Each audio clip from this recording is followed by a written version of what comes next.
Pardon. Oui. Je sais que je parle avec quelqu'un qui comprend le français et qui comprend les phrases. Nous allons... Oui. Je vais vous poser 2 questions parce que nous sommes dans la compréhension. La vie éternelle. Éternelle Consiste à faire quoi? À connaître le... Non, je veux seulement le mot connaître. Je veux seulement le mot connaître. Pardon. Le verbe connaître.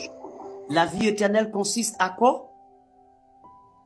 Connaître. Connaître. Qui? Toi, le Dieu unique et véritable. On arrête là. Donc, si on ne connaît pas le Dieu unique et véritable, vous n'avez pas la vie éternelle. Est-ce que c'est lui seul qu'on doit connaître? Oui. Non. Non. Il y a un seul Dieu. Il y a et. Vous parlez de la Trinité? Non, non, non, je ne parle pas de la Trinité, ça n'existe pas. Ah, oh, intéressant. Regardez bien. La vie éternelle, c'est qu'ils te connaissent toi, le seul vrai Dieu. Et celui. Virgule, il y a quoi? Oui, et celui que tu as envoyé. Et comment? Oui, oui. Et celui. Et celui que tu as envoyé. Donc le et là, c'est quelle conjonction? De coordination, bien sûr. Conjonction de coordination qui relie et met toi et celui dans le même sac. Il faut connaître toi et il faut connaître celui-là. Toi, le seul vrai Dieu, et celui-là que tu as. Bon, descendez ce plaisantin. Merci, modérateur. Franchement, pour la première fois, ce modérateur m'a fait plaisir. Merci, modérateur. Franchement, je suis fier de toi. Ok. Regardez bien, madame. La vie éternelle, 1, il faut connaître qui? Le Dieu véritable et celui que tu as envoyé. Si vous ne connaissez pas le Dieu véritable et celui que tu as envoyé, vous ne pouvez pas avoir la vie éternelle. Bien, madame. Oui. Maintenant, est-ce qu'on peut connaître quelqu'un sans connaître son nom, madame? Ah, c'est ça. La bien-aimée a dit, ah, c'est ça. Oui, c'est ça. Est-ce qu'on peut connaître quelqu'un sans connaître son nom? Attends, Michi. Réfléchissez, je vous laisse le temps. Non, c'est vrai que je sais qu'on appelle aussi Dieu Jéhovah Jireh. Ah, Jéhovah. N'oubliez pas à 4.12, madame, il n'y a de ça, il n'y a aucun autre, car il n'y a sous le ciel aucun autre nom. Là, je vous bloque de me parler de notre nom. Vous ne pouvez pas me parler de notre nom. On dit qu'il n'y a pas un autre homme, ni un autre nom. Sous le ciel. Et là, nous sommes sous le ciel, madame. Jésus-Christ. Gloire à Dieu. Gloire à Dieu. Bravo, madame. Bravo. Maintenant, j'attendais à ce que j'arrive dans le verset 6. Mais vous m'avez déjà rattrapé en route. Ok? Mais quand même, on va avancer. Je vous laisse vous exprimer.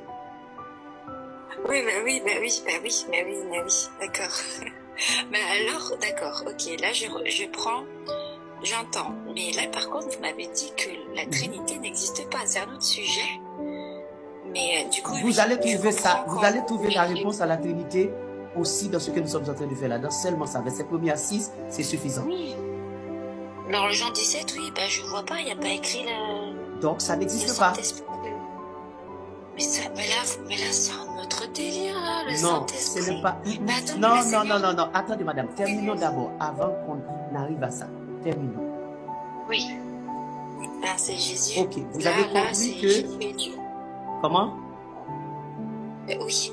Là, si je suis cette logique de la parole et je la crois, la parole de vie, oui, là, Jésus est Dieu. Là, je comprends. C'est la première fois qu'on m'explique. Vous voyez la différence? Elle a déjà compris que Jésus-Christ est Dieu seulement dans ça. Ok. Mais maintenant le Saint-Esprit, parce que c'est l'Esprit de consommateur. Attendez, terminons d'abord, parce que nous devons arriver au verset 6. Maintenant, nous sommes dans le verset 3.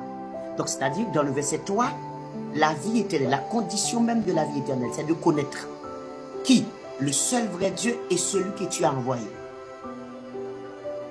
Maintenant, la question était, est-ce qu'on peut-on connaître le seul vrai Dieu sans connaître le nom de ce seul vrai Dieu? Ben oui. Ben oui, Jésus-Christ. Donc, Ben oui, c'est Jésus-Christ. I like Jesus. I love Jesus. I love the Word of God. And I feel so proud of the Word of God. Non. Mais en fait, j'avais déjà entendu plein de noms de Dieu comme Yahweh, Yeshua. Mais en fait, c'était. On va comprendre ça. On va comprendre. Je vais vous expliquer tout ça. Ne vous écoutez pas. Ne vous Essayez pas de prendre tout en même temps. Ça a une signification, Yeshua. Essayons de comprendre ça d'abord. Essayons de comprendre parce que l'objectif là, c'est que vous puissiez comprendre qu'il y a un seul Dieu unique et qu'il y a un seul nom révélé. Oui. Dès que vous avez compris ça, noir sur blanc, après on va voir pour les autres difficultés. Ok, oui. Donc je reprends. On ne peut pas... la parabole du... Comment? Pardon, excusez-moi, j'arrête. Ok. On ne peut pas connaître le Dieu véritable. Je vous écoute, pardon. On ne peut pas prétendre qu'on connaît le Dieu véritable dans l'ignorance de son nom. Parce qu'on connaît Dieu par la révélation de son nom. C'est-à-dire Dieu appelle et il se révèle. On appelle ça révélation. Donc maintenant, on nous dit, pour qu'on puisse avoir la vie éternelle, on doit connaître le Dieu véritable. Maintenant, je ne peux pas dire que je connais le Dieu véritable. Je prie le Dieu véritable si je ne connais pas son nom. Maintenant, quand quelqu'un va me dire Jéhovah, El Shaddai, Adonai, à 4.12 vous dit, hé, arrêtez. Il n'y a de salut en aucun autre, car il n'y a sous le ciel aucun autre nom.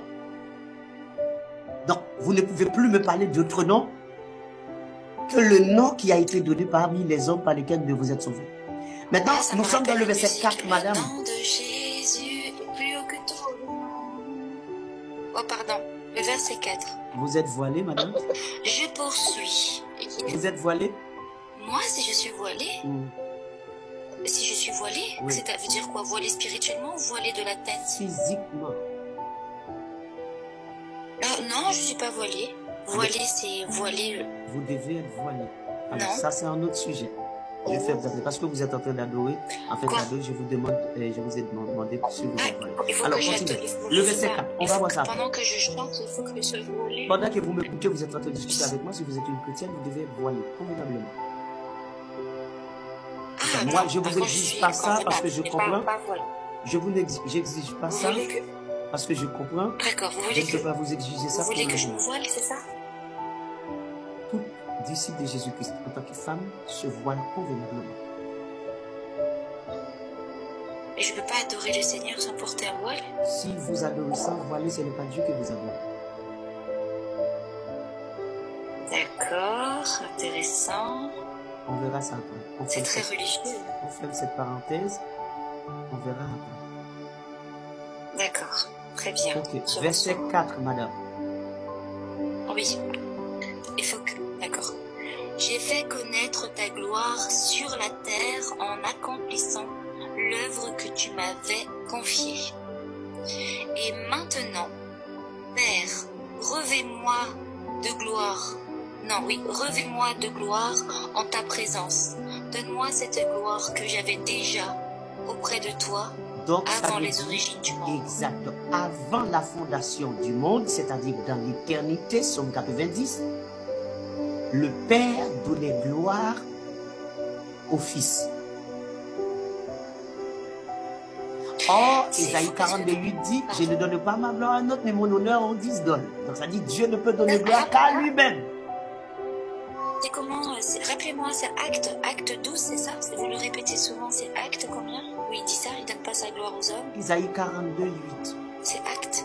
Non, Isaïe 42, le verset 8. Ah, Isaïe 42.